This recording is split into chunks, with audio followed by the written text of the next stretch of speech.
Hi, this is Donnie Smith, and I'm going to talk about hammer on dolly, hammer off dolly, and some of the tools used for that. Body hammers, they have different sizes and shapes to fit the contour of the panel. You have different faces. You got something like that would work good for a body line. If you have a small high that you just need to tap down, let's say it was a little bit high right there, you can use that, tap that down. Especially when we used to use the get to both sides and you can do the pick and file. You can pick your highs down, file it down until you get it completely perfect without the use of body filler. So that's a pick hammer. I also have hammers to help shrink the metal. Whenever metal becomes stretched, it has little teeth on it, and when you hit, it helps keep the metal from stretching. So different types of hammers, for different contours and different things that you're doing. I also have different type of dollies. This is a comma or a wedge dolly, and if you have something that has a lot of curve to it, that would work good. Or if something has a body line, that's where you're going to reach behind the panel and use that for either hammer on or hammer off or whatever technique that you're doing. So you always want your dolly to fit the damage that you're working on. Have heel dolly, that's like a heel on your shoe. For different shapes, you got something real flat if you're needing something flat, slightly rounded, and different edges that you can use on that.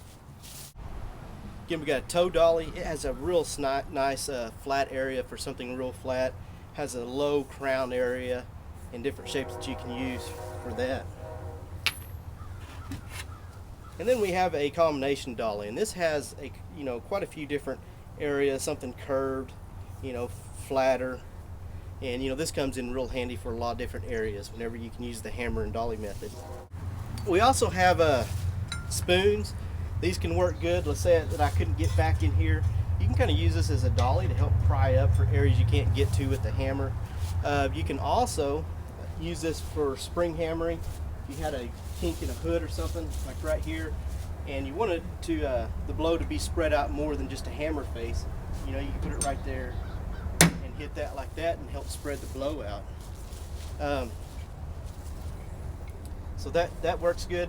And this is a slapping file, and this is you use this kind of like a hammer and dolly method. You use a dolly with it.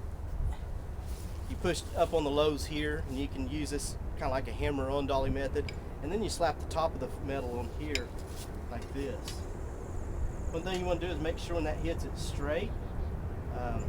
If it's not, if you hit like that, it's going to dent the metal, so make sure when it comes down it's straight to help. And this is for your final stages of straightening to help straighten the metal.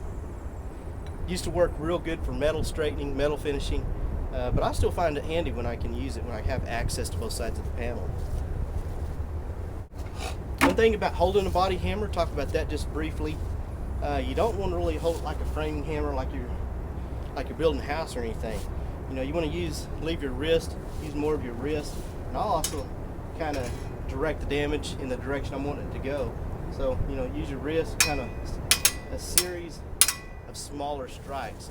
You never want to repair metal, trying to beat it to death. So a series of smaller strikes. And a guy once showed me, and I use this technique sometimes.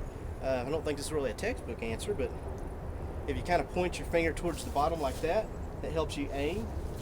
So kind of helps you guide your hammer a little better. And I kind of got in the habit of doing that sometimes, and I'll catch myself doing that sometimes, and it really works good. And again, whenever that hammer strikes, make sure that the face is flat. It's not hitting the side or anything like that, and kind of hit it in the direction that you're wanting to go. So there's a low here, high here. I would kind of hit that high area,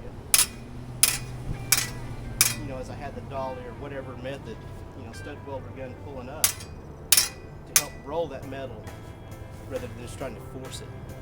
So that's basically the hammer and dolly tools used to straighten metal.